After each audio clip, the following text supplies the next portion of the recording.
Y empezamos. A ver. Teniendo como primer concepto y fundamental el hecho de que tu alimentación es tu mejor medicina. Si tú logras equilibrar tus necesidades de ingesta versus tus actividades físicas, tu organismo va a ser el mayor beneficiado con estas actitudes. Nuevamente y farmacéuticamente, soy el químico farmacéutico Víctor Acosta Mantilla para servirlos en cualquier momento. Empezamos con la nutrición y el envejecimiento. Vemos que la vejez es una etapa de la vida en la cual las alteraciones estructurales y funcionales se producen conforme van pasando los años. La vejez no es una enfermedad, tengamos presente. La vejez es una etapa normal de nuestra vida y tenemos que aprender a sobrellevarla de la mejor manera posible. El envejecimiento es un proceso natural y progresivo del ser humano, ¿no? Que cada uno de nosotros experimenta con diferente intensidad. ¿Y por qué con diferente intensidad? Porque va a depender de tu actividad física, va a depender de tu grado de estrés, va a depender de tu tipo de alimentación. Lo más importante, lo vamos a ver en el transcurso de la presentación. Teorías sobre el envejecimiento. Decimos que el envejecimiento es universal, afecta a todas las personas, a todas las especies de la naturaleza. Pero en cada especie ocurre a un ritmo determinado, ¿no? Se ha determinado, en base a diferentes estudios, que las poblaciones femeninas suelen vivir más que las masculinas. Qué bien, qué bien, qué bien que nuestras amigas vivan un poquito más. La expectativa de vida no se ha modificado tanto a lo largo de la evolución. O sea, si bien es cierto, en los años 40, 20 o antes, la gente vivía un poquito menos y ahora vivimos un poco más, no es porque en realidad la expectativa de vida haya aumentado así drásticamente o literalmente, sino que como han aparecido nuevos medicamentos, nuevas sustancias que nos defienden de infecciones y otro tipo de patologías, vemos que ahora vivimos un poco más, ¿no? Y también existen mecanismos genéticos que pasan de generación en generación, que van a modificar cada uno de nuestros patrones en nuestro proceso de vida. En el adulto mayor se presentan diferentes cambios que van a alterar su proceso nutricional. Vemos que existe gran cantidad de medicamentos y enfermedades quizás que puedan afectar al gusto y al olfato. Hay caries y pérdida de piezas dentales. La pérdida de dentadura no favorece el inicio adecuado de la nutrición. Al mismo tiempo produce una pérdida de autoestima, ¿no? Por otro lado, vemos que la saliva disminuye y se espesa en el envejecimiento. La saliva, al lubricar la boca, empieza el proceso digestivo. Y también favorece que el esmalte esté limpio, puesto que la saliva en sí tiene unos, llamémosles, antimicrobianos naturales que van a inhibir el desarrollo microbiano, ¿no? La saliva y su ausencia va a retardar la absorción de los nutrientes. Hace que la cavidad oral esté sensible a extremos de temperatura, ¿no es cierto? Y al mismo tiempo, si tenemos alimentos de textura gruesa, nos va a producir dolor, nos va a generar una serie de trastornos porque no tenemos un líquido que ayude a que la masificación sea más efectiva, ¿no? Por eso es que tenemos problemas con granos enteros o verduras muy grandes, no picadas. Y en lo que respecta a la composición corporal, vemos diferentes cambios que son notorios, ¿no? Vemos que hay un aumento y redistribución de la masa grasa, que representa el 30% de los mayores de edad. Aumenta en la parte superior del tronco y disminuye la grasa cutánea de las extremidades. Aumenta en el centro del cuerpo el depósito de grasa. Desciende la masa magra. ¿Qué es la masa magra? La masa magra es, digamos, nuestro contenido corporal de músculos, huesos, órganos y tejidos, pero sin grasa. Nos vamos a dar cuenta que desciende la masa grasa y aumenta, mejor dicho, desciende la masa magra y aumenta la grasa del cuerpo. Hay reducción en las necesidades energéticas, puesto que el adulto mayor generalmente está sentado, descansando, sin actividad física, ¿no? Disminuye el metabolismo basal, el metabolismo de reposo en general. ¿Qué problemas vemos en los sentidos con el paso de los años? A nivel visual, tenemos problemas para leer, hay presbicia, por tanto no vamos a apreciar bien el estado higiénico de los alimentos, y esto se debe a ausencia o carencia de algunas sustancias que son importantes en el organismo para prevenir los problemas visuales, como los antioxidantes, algunas vitaminas hidrosolubles, la luteína, que es un componente que se está demostrando y que está presente en los tomates, junto al licopeno, que se demuestra que mejora, digamos, la actividad de los receptores visuales. Se presenta cataratas y degeneración en sí de la masa ocular, ¿no? O masa macular. A nivel gustativo, se produce hipogeusia, es decir, disminuye, digamos, la capacidad de degustar el alimento, ¿no? Disminuye la cantidad de botones gustativos, dice aquí, en las papilas de la lengua. Ya disminuye la sensibilidad entre lo que es dulce y salado. Y esto lo podemos prevenir mediante la ingesta de algunos minerales que son microelementos importantísimos, como el zinc, el cobre y el cromo. Otro órgano afectado es el órgano del olfato. Vemos que existe ya una pérdida también de detención de los olores. No podemos diferenciar si un alimento está en mal o buen estado. El adulto mayor come, no sabe si está mal, no sabe si está bien, pero lo ingiere. ¿Qué enfermedades más frecuentes en la población están relacionados con el aspecto nutricional? Ya lo hemos visto en la clase anterior. Tenemos enfermedades del corazón, cáncer, problemas con el azúcar, que está directamente relacionada al proceso de obesidad. Y estos problemas son las principales causas de muerte en la población. Vemos cómo aumenta la cantidad de tejido adiposo, depósitos en cintura, depósitos en otras partes del cuerpo, y cómo disminuye la actividad de cada uno de nuestros órganos o sentidos, precisamente por causa o a consecuencia de los desórdenes nutricionales. Vemos también que, de acuerdo a estudios realizados internacionalmente, los hombres aumentan generalmente por cada año en la edad adulta unos 300 gramos, o sea, casi medio kilo de peso por año. Y la mujer es un poco más, ¿no? Conforme vamos envejeciendo. Este estudio se ha realizado en pacientes que generalmente están entre los 40 a 70 años de edad y está directamente relacionado en ambos sexos a la ausencia de una actividad física adecuada y en las mujeres a la falta de estrógenos. Vemos que ya pasa el proceso de la menopausia, empieza la posmenopausia, disminuye nuestros estrógenos y se comienza a dar las diferentes consecuencias de acúmulo de peso en las mujeres.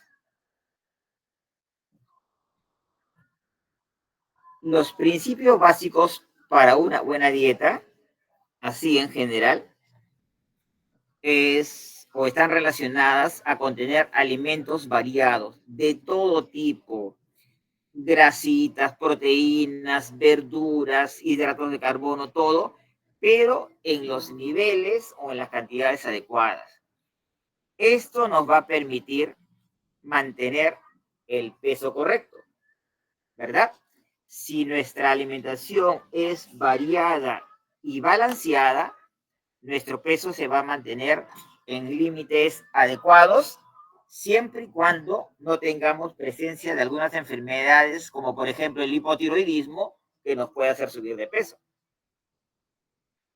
Hay que evitar el exceso de grasas saturadas. Nos referimos a las grasas animales, nos referimos a muchas mantecas, nos referimos a los aceites industriales que nos venden, entre comillas, como aceite vegetal, ¿no?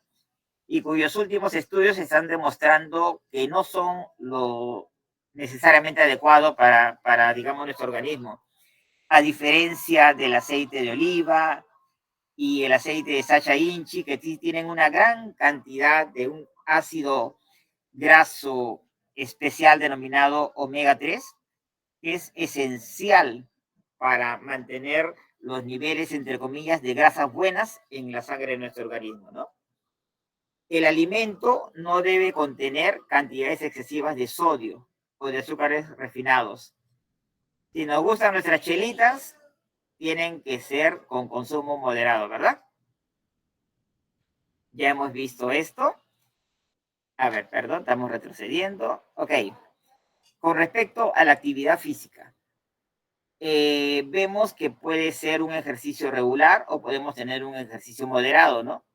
Si es un ejercicio moderado, como caminar, como quizás por lo menos subir escaleras o bajar escaleras, nos va a dar cierta sensación de bienestar y eso está relacionado con la reducción de las enfermedades crónico-degenerativas que se presentan en el adulto mayor. Ya vemos la obesidad, la diabetes mellitus, las enfermedades cardiovasculares como la hipertensión, el aumento de grasas en la sangre, las dislipidemias. Y sin embargo, si nuestro ejercicio es regular, esto va a influir así directamente en el gasto energético total. Vamos a quemar calorías en gran cantidad, de tal manera que vamos a limitar la ganancia de peso y la obesidad. Si bien es cierto, el ejercicio moderado nos disminuye enfermedades crónicas, el ejercicio regular sí nos ayuda a bajar peso, ¿no? Y el adulto mayor también debe realizar actividades físicas de potencia, como levantar pesas o levantar otros, sobre todo levantar pesas, porque esto ayuda a desarrollar el músculo, entre comillas, hipertrofiarlo, hacerlo crecer y aumentar nuestro contenido de masa muscular. Por tanto, aumenta nuestra masa magra, que es lo importante, y disminuye la cantidad de grasa. Este equilibrio importantísimo, ¿no? Aquí vemos a nuestros amiguitos, el gordo y el flaco, Laurel y Hardy, que quizás ustedes no los han conocido, pero hace algunas décadas atrás eran las principales series humorísticas que nos animaban, o pregúntenle a sus abuelitos, el gordo y el flaco. Vemos que debe haber un equilibrio entre la ingesta de energía que proviene de los alimentos, ¿verdad? Y la cantidad del gasto energético total, que lo hacemos, digamos, cuando hacemos ejercicio o cuando, inclusive cuando estamos durmiendo. Cuando estamos durmiendo hay un gasto de energía basal para digamos, ayudar a nuestros procesos naturales involuntarios, como respirar, como digerir, como restauración del sistema nervioso. Mientras dormimos también gastamos energía. Importante el balance energético. Si ganamos peso, va a aumentar el gasto cardíaco. Va a aumentar el gasto cardíaco y todas las enfermedades relacionadas a esto. Si disminuimos el peso, reducimos el gasto cardíaco. ¿Por qué razón? Porque por cada kilo de grasa adicional, por lo menos se ha calculado que existen unos 5 kilómetros de red de vasitos capilares a los cuales el corazón tiene que estar constantemente bombeando sangre para aportar los nutrientes adecuados. Si reducimos el peso, el corazón trabaja menos. Qué importante, ¿verdad? Qué importante mantener el balance energético. Y aquí tenemos un índice muy importante desde el punto de vista nutricional. Este índice nos ayuda a tener una visión general y amplia de cómo estamos llevando nuestras condiciones nutricionales para mantener una adecuada nutrición en nuestra vida. Este índice se llama índice de masa corporal y es una relación relacionada a nuestro peso y a nuestra talla. ¿Cómo se realiza? Expresamos el peso en kilogramos y lo dividimos sobre, aquí dice talla por talla, ¿no? O sea, talla al cuadrado. Si, por ejemplo, yo mido talla en metros, vamos a ver, supongamos que mido 1,50 m. Entonces, ese 1,50 lo voy a elevar al cuadrado. Y eso va a ser el denominador. ¿Se acuerdan de las fracciones? Matemáticas, tercer grado de primaria, cuarto grado. En el denominador va a estar la talla elevada al cuadrado y en el numerador nuestro peso en kilogramos. Dividimos y a esa división, a ese cociente, lo denominamos índice de masa corporal y nos va a dar un valor. El valor normal está entre 18.5 y 25 kilogramos por metro cuadrado de superficie corporal. Recuerden, nuestros valores normales de índice de masa corporal están entre 18 y 25 kilogramos por metro cuadrado. Si tenemos valores menores, llamemos 16, 15, 14, podríamos estar hablando de una desnutrición, ¿no? Con las consecuencias que esto puede dar. Sin embargo, si nuestros valores de masa corporal están por encima de los 25 kilogramos por metro cuadrado, esto va a predisponer, junto a nuestra dieta inadecuada, que se presenten algunas enfermedades como la diabetes tipo 2, que es la diabetes del adulto. Generalmente la diabetes tipo 1, por déficit de insulina en sí, viene desde la niñez. Tenemos hipertensión arterial, ya se mencionó diferentes enfermedades cardiovasculares, colelitiasis, o litiasis en el colédoco, o litiasis en la vesícula biliar, piedras, presencia de cálculos, ¿no? Que nos pueden generar inmediatamente ir a una urgencia por cirugía hospitalaria. Se predispone artrosis y artritis. Hay mucha predisposición a diferentes tipos de cáncer cuando nuestro índice de masa corporal está por encima de estos valores, 28, 30, 30 y tantos. Entonces vemos que es necesario que tengamos una alimentación adecuada en el adulto mayor. Hemos visto la importancia, ¿no?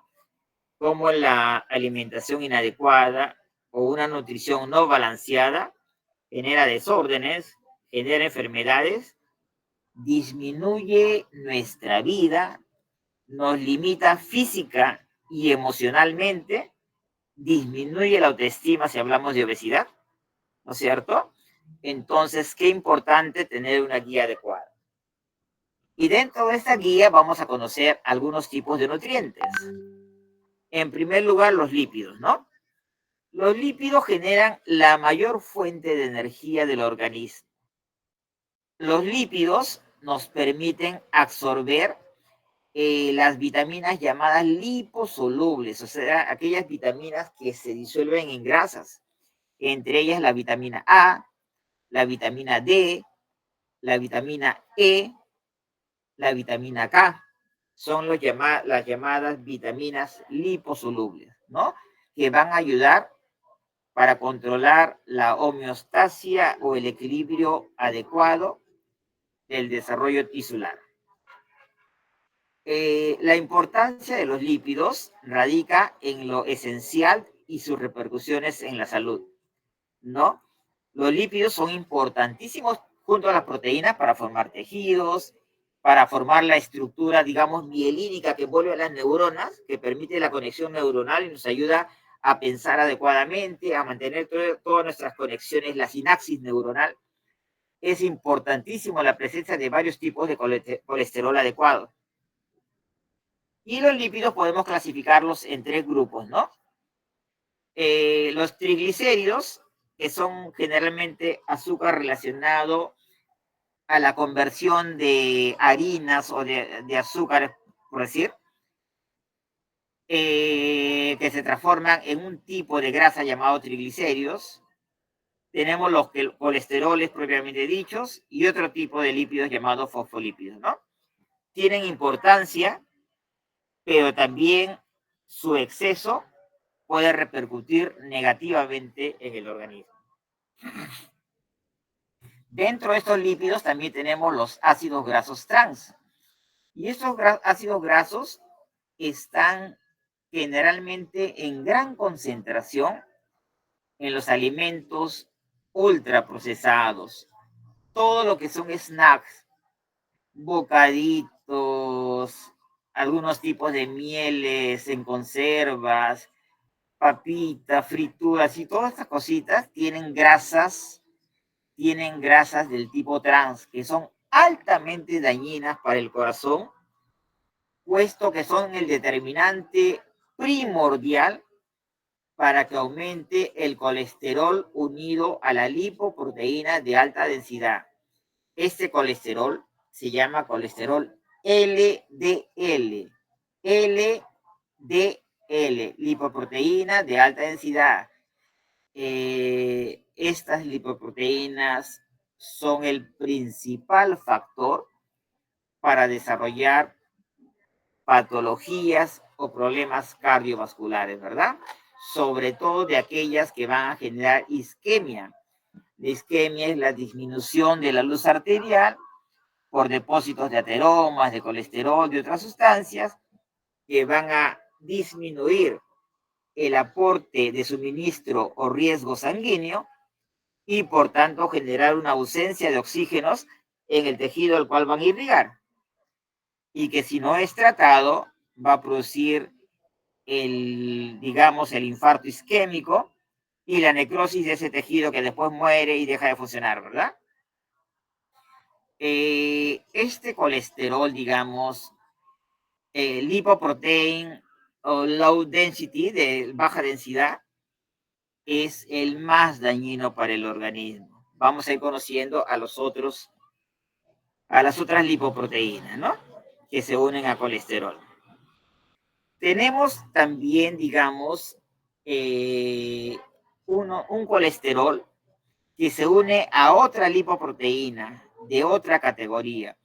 Una lipoproteína que se llama de high density, o sea, de alta densidad. Mientras que el colesterol unido a las lipoproteínas LDL aumentan los problemas cardiovasculares, el colesterol HDL, conocido como el colesterol bueno, aumenta, digamos, nuestra protección para los problemas cardiovasculares. Para entenderlo más fácilmente, desatoran las arterias, limpian las arterias, ¿no? Se encuentran generalmente en algunas carnes, en algunos productos lácteos, pero en su mayoría el HDL están en las grasas de origen vegetal, tipo, por ejemplo, en la palta, en los granos secos, en las almendras, en, digamos, la ajonjolí, ¿no? Y también, sobre todo, les mencioné de la linaza, que tiene un alto contenido de omega 3. Este omega 3 está unido al colesterol bueno, ¿no? Ayudando a limpiar las arterias del organismo. Mientras que, digamos, el colesterol LDL está principalmente en aceites hidrogenados, en carnes rojas, en todos los productos embutidos. Miren, yo nunca en mi vida, no me gusta la pizza, odio la pizza porque me parece solo pan con grasa y otras cositas, ¿no? Pero miren, todas estas cositas que comen, que son desechos de animales muertos, ¿verdad? Con todas sus grasas, mezclado, ahí está mezclado, en cada embutido, no crean que es carne sola. El embutido es realizado en las fábricas, metiendo los pellejos, las cositas que no sirven de la carne, todo está mezclado ahí, le echan colorante, le echan una serie de conservadores, y eso es lo que comen en las pizzas, en las jamonadas, en otro tipo de productos altamente dañinos por contener niveles exagerados de colesterol LDL. El colesterol en sí, en nuestro organismo, procede de dos fuentes. Una fuente externa, que ya hemos mencionado que viene de la dieta, ¿verdad? Esta dieta, si es alta en colesterol LDL, nos va a producir mucho daño. Ven, aquí está el colesterol LDL, es el diablito que daña nuestras arterias, ¿verdad? Y también existe un colesterol que produce nuestro propio cuerpo, porque nuestro cuerpo necesita colesterol, como ya le dije, para regenerar algunas estructuras, como les mencioné, la parte que envuelve a las neuronas, la estructura mielínica, ¿no? Vemos que la ingesta debe ser reducida cuando hablamos de colesterol LDL. El LDL ya hemos visto es el diablo, mientras que el colesterol HDL es el colesterol bueno, ¿no? El colesterol que nos cuida, el santito de nuestra circulación sanguínea. Pasamos a otro grupo de alimentos. Ya hemos dejado los lípidos y vamos a los hidratos de carbono. Estos hidratos de carbono tienen una clasificación que, bueno, no tanto es el objetivo del curso, pero se pone, digamos, la clasificación para manera de, digamos, de conocimiento, ¿no? Lo que es importante en sí es mencionar que los hidratos de carbono aportan energía a las células y principalmente al cerebro.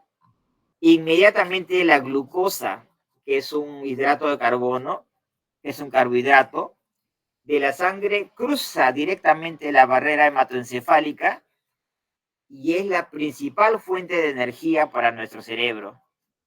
Hay veces estamos cansaditos o algo y decimos, ay, ¿cómo quiero un dulcecito, un chocolatito o algo, ¿no? Es porque nuestro cerebro nos pide energía y la energía rápida viene de la glucosa. Y aquí vemos un tema, dice hidratos de carbono digeribles, que aportan energía inmediata, ¿no? Pero también hay otros hidratos de carbonos no digeribles, que son las llamadas fibras, que tienen un papel preponderante, fundamental y benéfico en nuestra nutrición, porque va a permitir el incremento del bolo fecal, la retención de líquidos en el tracto digestivo para que no se produzca estreñimiento, para que las heces salgan adecuadamente, ¿no? Para que no se produzca ese problema de personas que van al baño una vez a la semana o una vez cada 10 días. Qué terrible debe ser, ¿verdad? Entonces, las fibras, que son hidratos de carbono no digeribles, importantísimas también porque en su estructura en sí retienen grasas dentro del tracto digestivo, retienen varios tipos de otros azúcares dañinos y los hacen botar por las heces, ¿no? Importantísimo aumentar la ingesta de fibra, llámese soluble o no soluble. A estas fibras también se les denomina como prebióticos. ¿Por qué prebióticos? Porque van a alimentar o van a servir como una especie de molécula de almacenamiento para la vida de algunas bacterias buenas del tracto digestivo, algunas bacterias que ayudan a la digestión y son los principales iniciadores del proceso de digestión en el tracto digestivo que va a permitir su adecuada asimilación. Estas bacterias buenas se les llama prebióticos, la fibra probiótica y la bacteria prebiótica, ¿no? Perdón, la bacteria probióticos y la fibra prebiótica. Ahora, estas bacterias las encontramos generalmente en los yogures, ¿no? Si ustedes ven la composición, vemos que el principal productor, digamos, del yogur es el fermento láctico, y hay veces mencionan en la composición ese tipo de bacilos, de bacterias llamados lactobacilos, o bacilos termófilos, u otros bacilos bifidobacterium que van a generar, o sea, van a ayudar totalmente a renovar nuestra flora intestinal, ¿no? Nuestra flora intestinal es la población de bacterias buenas que viven en el tracto digestivo y que también nos van a proteger a nivel inmunológico porque no van a permitir que se desarrollen las bacterias malas. Cuando tenemos un mal aporte de bacterias buenas o de probióticos, es muy común que podamos tener enfermedades tipo diarreas u otras enfermedades, ¿no? Diarreas infecciosas. Por eso el tratamiento de las diarreas, aparte de suministrar líquidos y electrolitos, se sugiere administrar constantemente fuentes de estos probióticos. Habrán conocido hablar de la enterogermina, que es un chiquetito con un líquido que aparece agüita que tomamos. En ese líquido hay millones de bacterias buenas, importantísimo para regenerar la flora intestinal. Y en el paciente adulto, que es el objetivo de nuestro curso, la flora intestinal está dañada, está disminuida. Tenemos que aumentarla. Y si van a ingerir yogures, para evitar el exceso de calorías, ingerir yogur semidescremado. Es aquel yogur que se le ha quitado, digamos, parte grasa, ¿no? De tal manera que ayude al paciente mayor con presencia de proteínas, con presencia, digamos, de estos animalitos buenos, estas bacterias buenas que nos van a regenerar toda la flora intestinal.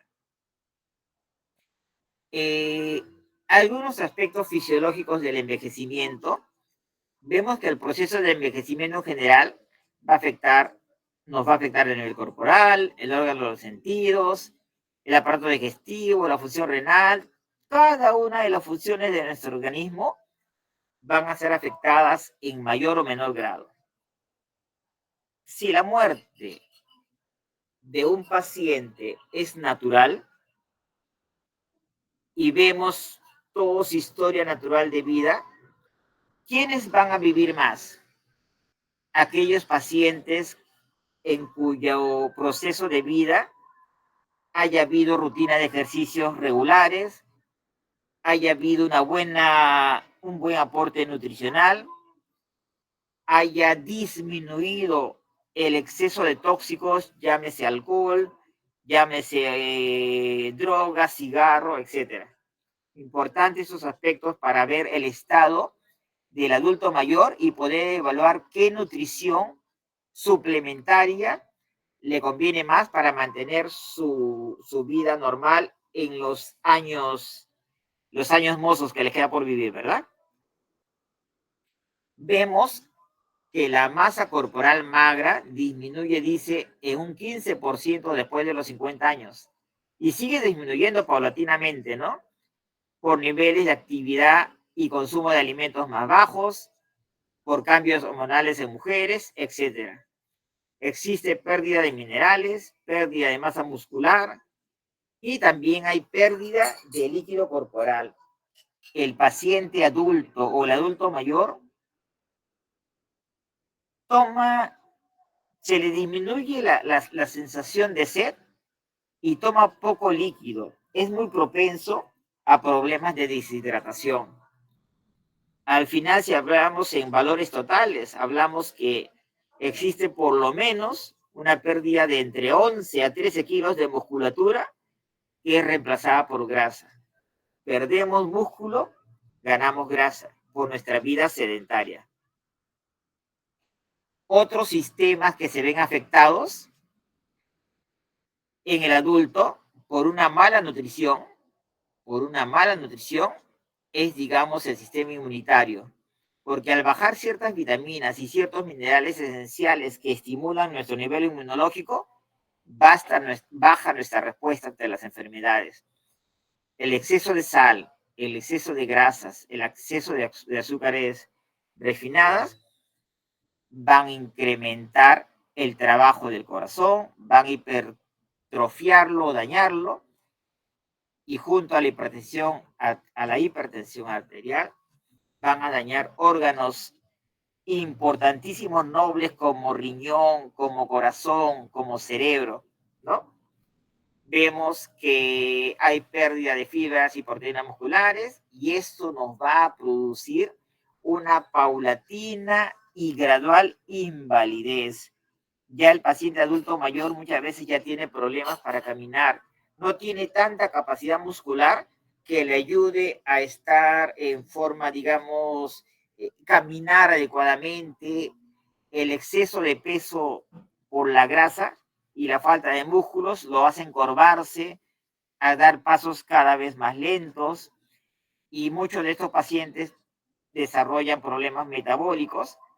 Entre un 15 a 20% desarrollan diabetes mellitus con otras alteraciones, y la glucosa va aumentando 1 miligramo, de 1 a 5 miligramos adicionales por 100 mililitros o decilitros por cada década de vida.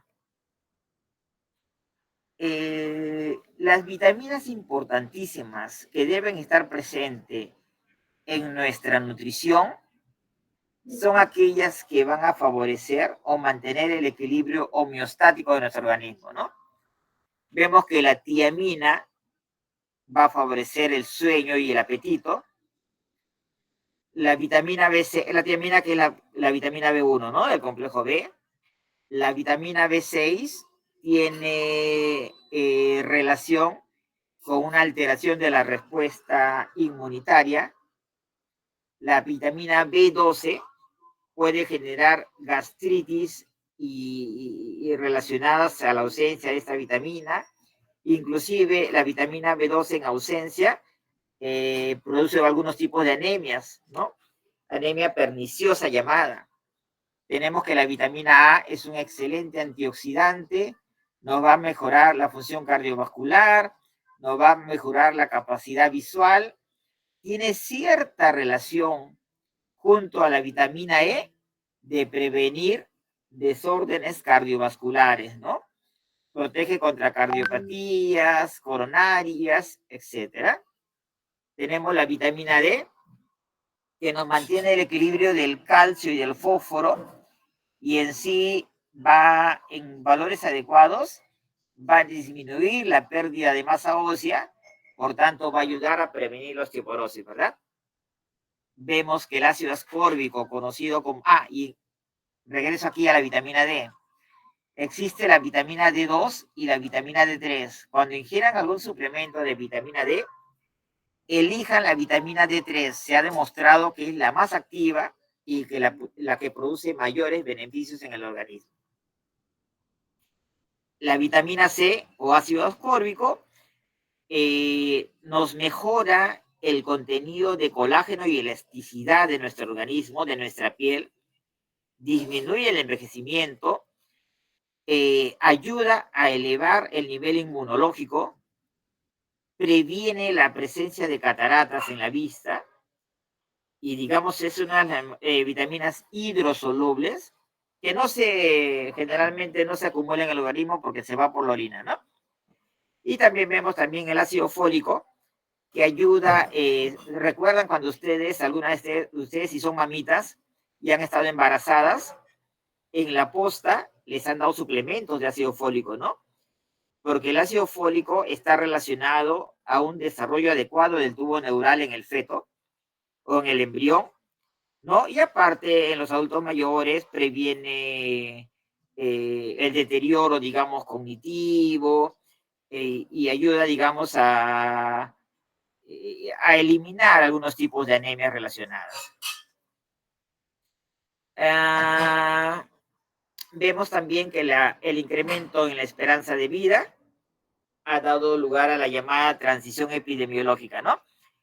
Aumenta nuestro tiempo de vida general, pero también transmitimos una serie de desórdenes patológicos hacia nuestra descendencia, ¿no? Ha disminuido la mortalidad por enfermedades infecciosas, ya que tenemos nuevos antibióticos, nuevas vacunas, pero aumenta la mortalidad derivada a enfermedades crónicas, como diabetes, hipertensión y obesidad. El equilibrio es una relación inversamente proporcional, ¿no? Mientras, digamos, disminuye la mortalidad por enfermedades infecciosas, aumenta la mortalidad por enfermedades crónico-degenerativas. Nuestra adultez, en realidad, si se dan cuenta, estamos en la etapa del colegio, luego la universidad, y después decimos, pucha, qué rápido se ha pasado el tiempo, ¿no? Parece mentira, se nos va volando el tiempo. Llega la adultez, donde debiera darse, digamos, la cúspide de nuestra vida, pero muchas veces estos problemas nutricionales no nos van a permitir una adecuada nutrición que nos mantenga un equilibrio de vida normal, ¿no es cierto?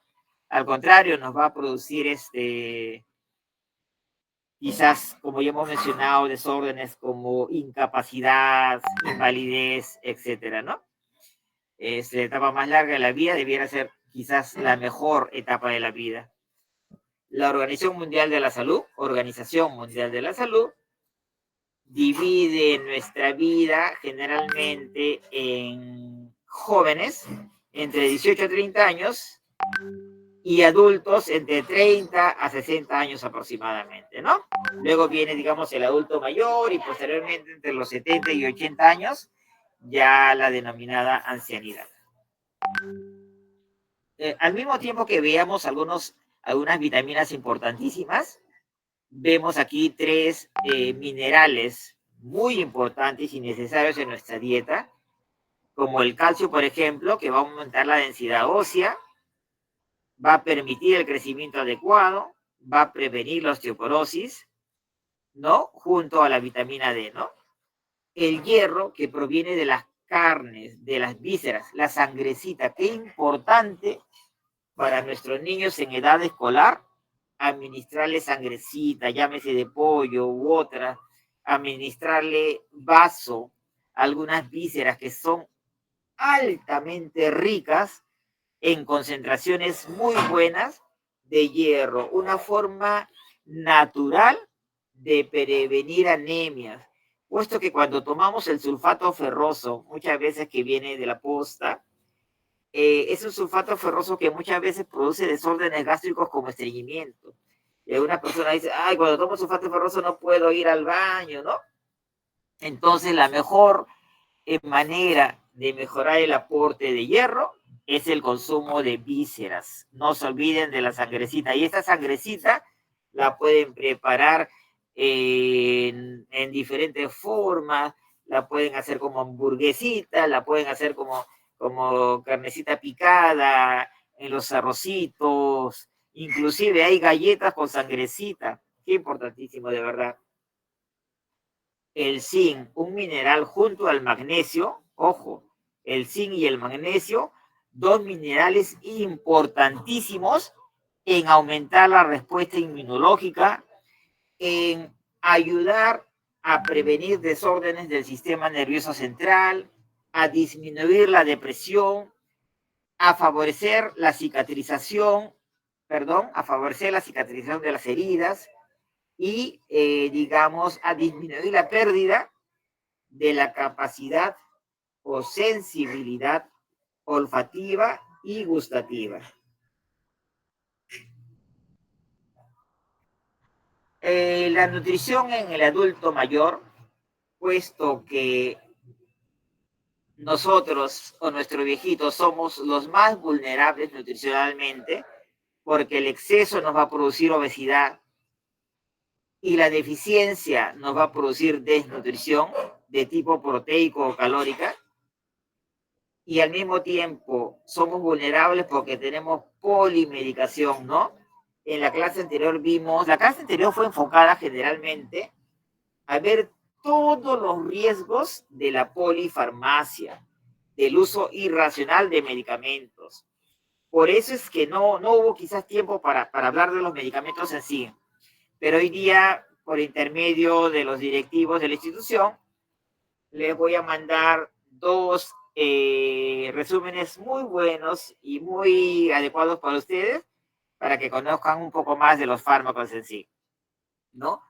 Y también el adulto mayor es vulnerable porque tiene escasa actividad física. Y esto ya va a producir las cosas que hemos mencionado, ¿verdad? Las alteraciones diversas. La alimentación en el adulto mayor tiene que ser de la mejor calidad, de la mejor variedad y en los niveles adecuados. Espérense, voy a quitar un poquito el volumen de este fondo musical que me está generando problemas hace rato. Espérense un momentito. A ver. Un segundo sin sonido. Dios. Ok. A ver. Seguimos. Estuvimos, si no me equivoco. Ok. Ajá. Veíamos que la buena alimentación. Sigue apareciendo, qué mal. Vimos que la buena alimentación en el adulto mayor se ha mencionado que debe ser variada y rica en nutrientes, ¿verdad? Entonces, vamos.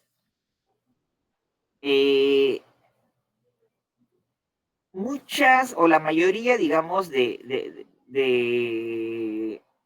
vamos a ver, si hablamos de las estadísticas de muertes poblacionales en la nación, vemos que cerca del 20% de las muertes ocurren antes de los 70 años de edad. Y este porcentaje, que es la quinta parte de la población adulta, está referida a presencia de enfermedades crónicas que no fueron, digamos, curadas o prevenidas a tiempo, ¿no? Y en los cuales dice acá algo muy importante, que la nutrición es el factor etiológico fundamental. ¿Qué es un factor etiológico? Es un factor causante. Etiología es el estudio de las causas. En este caso, una inadecuada nutrición es la principal causa de las llamadas enfermedades crónicas degenerativas. Entre los factores de riesgo tenemos la carga genética o la herencia. El paciente diabético generalmente va a tener hijos predispuestos a diabetes. El paciente obeso va a tener hijos predispuestos a la obesidad. ¿Por qué razón? Porque el paciente obeso que no hace ejercicios, estoy hablando del paciente obeso mórbido, que no es el paciente obeso a consecuencia de una enfermedad como hipotiroidismo, sino el paciente obeso que le gusta comer sus grasitas, su Kentucky, sus pizzas, todas estas cositas, va a acostumbrar al niño a su mismo estilo de vida, de tal manera que se va a mantener la característica hereditaria, ¿no? El ambiente, el trabajo, el estilo de vida, la vida rápida, que nos hace comer cualquier cosita en la calle, ¿no? Todo lo que vemos acá en el mercado, todos los alimentos ultraprocesados, la interacción entre los miembros de la familia, ahora todos sentados viendo la novela, viendo la película y todo, pero cuando no había teléfono o no había estos medios, entre comillas, de entretenimiento, cómo nos disfrutábamos en la calle, saliendo a jugar partido, yendo a la playa, jugando fútbol, jugando vóley, divirtiéndonos con el trompo, con otras cosas. Cosas que no volverán. Vamos. Aquí vemos una cadena de ADN, ¿no? aquí se va transmitiendo las características hereditarias de los padres a los hijos y a las siguientes generaciones. El estado nutricional implica evaluar el peso y la estatura. Al inicio, recuerden que ya vimos el índice de masa muscular, ¿no? Recuerden la relación entre el peso y la estatura al cuadrado para evaluar en qué nivel de estado nutricional nos encontramos. Y aparte, evaluando la parte nutricional, también hay ciertos valores antropomórficos, o sea, metría o medida de características del cuerpo, ¿no? Como evaluar la grasa abdominal, evaluar la grasa de las caderas, evaluar panículos adiposos, etcétera, ¿no? Hay una relación muy directa entre el incremento de la circunferencia del abdomen con la presencia o predisposición a enfermedades cardiovasculares. En otras palabras, a cinturas más grandecitas, más gorditas, más anchitas, mayor posibilidad de ir generando diabetes, ir generando hipertensión, ir generando problemas cardiovasculares. Nuestra alimentación debe ser suficiente para saciarnos, ¿verdad? Debe ser completa y equilibrada, es decir, con la presencia de todos los nutrientes, frutas y verduras, de los alimentos de origen animal y vegetal, de los cereales, hidratos de carbono, ¿no? Pero ¿en qué cantidad? ¿En qué nivel? El adulto mayor necesita más presencia de frutas y verduras. El adulto mayor necesita menos harinas y necesita menos grasas. Sí necesita más proteínas y más proteínas de origen cárnico o a partir de leguminosas o cereales, puesto que vemos que el adulto mayor tiene la masa muscular disminuida, ¿verdad?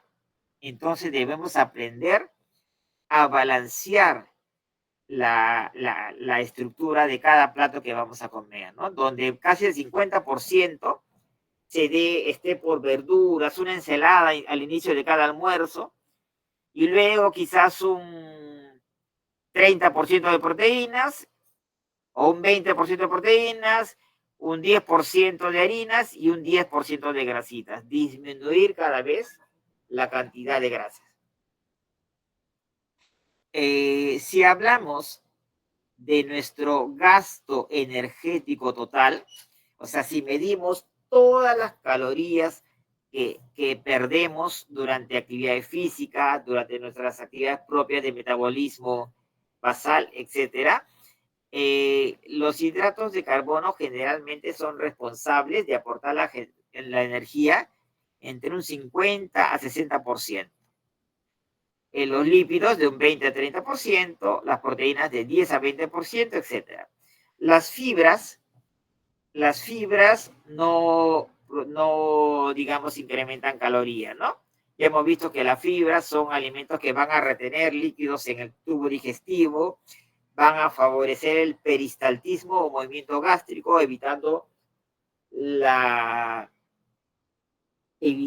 estreñimiento, y el agua, que es importantísimo para diferentes procesos metabólicos. Tenemos que balancear el consumo energético y la actividad física. ¿Quién debe comer más? ¿El que está sentado todo el día mirando el celular? Sale, en lugar de ir en bicicleta o caminando a algún sitio, toma un carro, toma la moto o algo, y encima está comiendo sus sándwiches, su hamburguesa y todo lo demás. O la persona que camina, que trota, que, digamos, maneja bicicleta, que trabaja como obrero, que hace esfuerzos físicos, ¿quién necesita más calorías? Tenemos que darnos cuenta que las calorías o el equilibrio energético está directamente relacionada a la actividad física. tenemos que aprender a consumir los alimentos en cantidades moderadas, ¿no? Moderar el consumo de alimentos de origen animal, de preferencia las carnes rojas. Las carnes rojas están relacionadas con un alto contenido de colesterol. Las carnes rojas están relacionadas con presencia de unas sustancias, unas proteínas dañinas, dentro de una de ellas, una denominada cadaverina, están relacionadas directamente a la aparición de ciertos cánceres, ¿no? Así como los alimentos ahumados, embutidos, que debemos limitar o, si es posible, de verdad, aunque no les guste, eliminarlos de la dieta, ¿no? Si no, ¿qué va a pasar? Vamos a terminar todos gorditos como nuestro amiguito Garfield que está acá, ¿verdad? Bajar la chelita, ya les dije, bajar el consumo de las bebidas alcohólicas. El alcohol puede generar problemas hepáticos, el alcohol genera trastornos neurales, el alcohol es el principal responsable de violencia y una serie de cuestiones, ¿no? Y por último, restringir la sal y el azúcar, que ya lo hemos visto.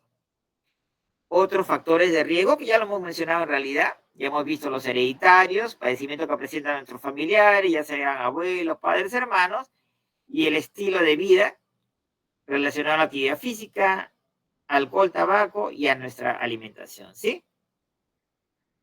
¿Qué tan importante es la alimentación? Dice, la alimentación es responsable, digamos, de todo el proceso de desarrollo y crecimiento del organismo, ¿no? En el adulto termina el crecimiento, entonces nuestras necesidades nutricionales también van variando. Ya no necesitamos producir diferentes tejidos a gran cantidad, ¿no? Al mismo tiempo que la vida se vuelve un poquito más sedentaria, entre comillas, por tanto debemos mantener un adecuado balance entre la ingesta de alimentos y la actividad física, ¿no? Para aumentar las enfermedades, perdón, para evitar las enfermedades, aumentar el tiempo de vida y disminuir la muerte de la población. Muerte de la población relacionada sobre todo a problemas cardiovasculares, ¿no? Y dentro de estos problemas cardiovasculares vemos a un señor aquí probablemente con una angina, dolor de pecho o un preinfarto, que está relacionada al consumo exagerado de lípidos con altos contenidos de grasas saturadas que van a aumentar el colesterol y otros lípidos sanguíneos y que son los principales responsables de nuestra cinturita gordita y de nuestros problemas cardiovasculares. Las actividades que mantenemos en la vida diaria nos van a dar sinceramente diferentes estilos de vida, ¿no? Las actividades sedentarias, en la que, digamos, la gente pasa el mayor tiempo sentado, sin esfuerzo, como estudiantes, oficinistas o algunos adultos que ya son, entre comillas, gerentes solo de escritorio que no se levantan para nada. Tenemos actividades ligeras, como por ejemplo actividades en casa, como digamos, salir, levantarse, caminar, etcétera. Tenemos actividades moderadas en la cual por diferentes cosas paramos todo el tiempo de pie, nos paramos moviendo, hacemos ejercicios 3 o 4 veces por semana y tenemos la actividad física intensa, real, la que verdaderamente está relacionada con la disminución de peso y de grasa del organismo, ¿no? Hablamos no solo de los deportistas, no vamos a hacer Usain Bolt, ¿no? Pero de verdad debemos caminar un poquito más. Si tenemos bicicleta, conducir un poquito más, salir a pasear con los perritos, correr con el gatito, lo que sea, pero incrementar la actividad física. Importante. Aquí vamos a ver las proteínas. ¿Dónde se encuentran las proteínas? Ya hemos visto los lípidos, ya hemos visto los hidratos de carbono. Ahora vamos a ver un poco de las proteínas.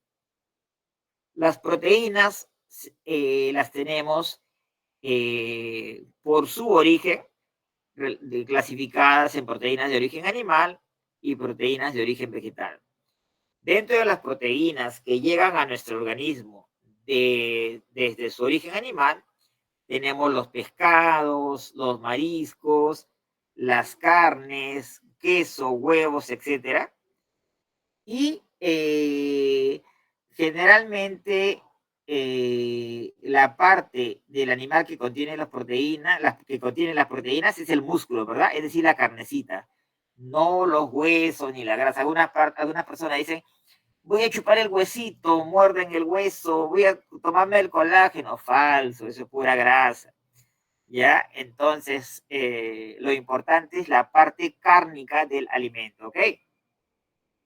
Entre las proteínas de origen vegetal tenemos las legumbres, las semillas, los frutos secos, ¿verdad? Tenemos también proteínas vegetales que si bien es cierto, tienen un poquito menor calidad de las de origen animal, cuando se combinan pueden llegar a tener el mismo nivel nutricional y reemplazar inclusive la carne, la leche, los huevos. Y ahora se le está dando bastante auge a la quinoa, a la kiwicha, al tarwi, todas aquellas proteínas que están siendo importadas por los países europeos, por Estados Unidos. Los astronautas de la NASA, su alimentación está básicamente suplementadas por estos alimentos andinos, por estos alimentos de nuestro Perú, que muchas veces aquí lo desechamos, ¿no? Han visto que ahora en televisión sale propaganda de leche Gloria con quinoa o con otras sustancias. ¿Por qué? Porque se ha demostrado que estas proteínas de este tipo de origen natural, sobre todo de alimentos andinos, tienen los aminoácidos de más alta calidad y no tienen los problemas o daños que puede producir el exceso de carne, sobre todo carnes rojas en el organismo, ¿verdad? Vamos a terminar con la parte de las proteínas, diciendo que las proteínas nos permiten construir tejidos del cuerpo, sobre sangre, piel, huesos, etcétera, especialmente en los procesos de crecimiento, ¿no? Es decir, desde la niñez, la juventud, quizás algo a nivel adulto, ¿no? Nos permiten reparar tejidos durante toda la vida, nos permiten formar parte de las inmunoglobulinas relacionadas directamente con nuestra capacidad inmunológica ante el ataque de bacterias, de virus, de hongos, etcétera, de otras enfermedades. Asegura el buen funcionamiento del organismo y proporcionan muy poca caloría. En realidad, un gramo de proteínas aporta 4 calorías, a lo que un gramo, digamos, de hidratos de carbono estaría aportando 10 a 15 kilocalorías y un gramo de grasa quizás entre 20 a 30 kilocalorías, ¿no? Esto es lo importante de las proteínas. Ya hemos visto su origen y vamos a terminar esta primera parte, digamos, de la exposición recordando que el envejecimiento es un proceso de la vida, ojo, que no es sinónimo de enfermedad. No crean que el viejito, que el adulto mayor es un paciente enfermo. Al contrario, el paciente adulto y adulto mayor que ha llevado un adecuado estilo de vida a ser un poblador sano, un poblador, a ver, cuidado con la bollita, un poblador sin ningún tipo de enfermedades, ¿no? A ver, estoy escuchando mucha bulla de fondo, ¿qué pasa? Vamos a terminar con esto, sabiendo que el envejecimiento se va a asociar a ciertas comorbilidades y complicaciones, pero de acuerdo al estilo de vida, ¿ya? Quedamos ahí, entramos al receso, por favor.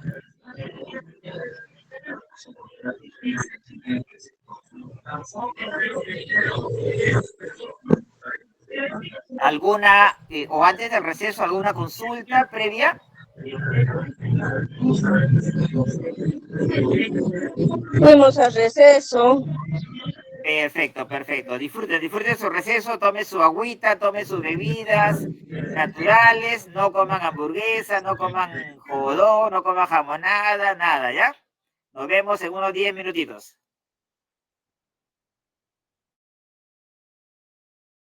Ya, profesor, gracias.